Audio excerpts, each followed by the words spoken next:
guest has been opening doors for women in radio and voiceover for more than 20 years. She is the iconic voice of Entertainment Tonight and The Insider on CBS, and she is the co-author of the amazing book, Voice for Hire. We are so excited to get buzzed with the engaging and enchanting Randy Thomas. Randy Thomas. Thank you both so much for the invitation. Thank you so much for being here. Is there a secret handshake or anything I should know? Well, you know what? It is VO Buzz Weekly, but you know we don't have the. We could do one of those. But you are a rocker chick, and we do appreciate that. Yeah, man. Look at the style. I love the bling, and you know that's cool. 20 years as a rock DJ. That's what happens. You can't throw away your leather jackets. Heck no. They're timeless. It's beautiful, and the hair. You're rocking the hair. Thank you. So do you travel with your own hair person? How do you look like that all the time? No, but I do have one in every city. They come in handy. You know, you have to, because especially if you do an interview with VO Buzz Weekly and you know that interview is going to live there forever, that's right. You better invest.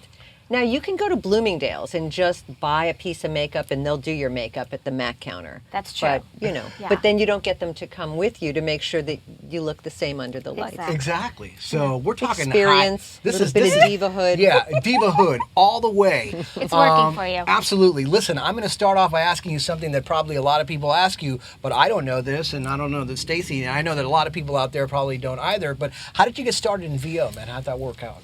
Well, after a 20-year radio career, actually it was while I was on the radio. I was hosting the morning show on the Wave. I had recently segued from rock to the Wave, new age. I was doing 94.7 The Wave. Wow. See, I'm tone deaf. I can't even do that. They're still around, right? Yes, of course. Yes. Carrie Tom Bazian is my favorite nighttime air personality. Yeah, she's great. Yeah. So I was on the Wave. I was doing the morning show, and it really was marking the end of a career that I had had, but I didn't know it at the time. I was finally doing mornings, which was a first in LA to be a woman doing mornings, and I was there and I was asked to audition for the Academy Awards.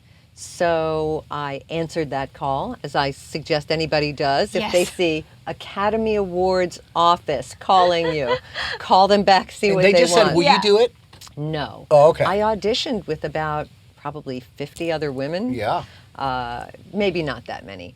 But all of us on the Wave 49. auditioned. Yeah. There were a lot of actresses, you know, people that the Oscars knew were doing voiceover. And it was the first time in history that they were willing to put a woman behind the microphone of the Oscars. Wow. And that was in 1993, right? 1993. So I auditioned like everyone else, and it took about 10 days. You know, usually if you audition, if you don't get a call within a week, you figure, well, I'm not the one. And I didn't think I was the one, and they called and they said, we'd like you to do it. And it changed my life. Everything changed from that moment. That was the moment. Yes, that was the pivotal moment.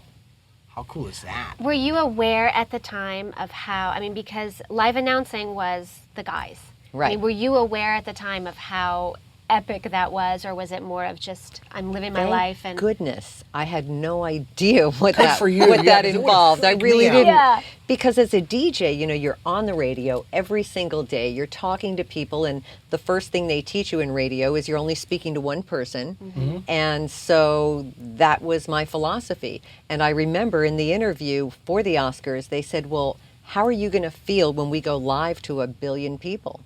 I said, you know what? When the red light goes on, I'm at the top of my game. Yeah. And normally, you know, you don't always think you booked something. Yeah. But I really felt confident on the way home. I thought, I think that was a good thing to say, because that was their biggest worry. Absolutely. Can a woman handle the pressure of live? Can a woman handle the pressure?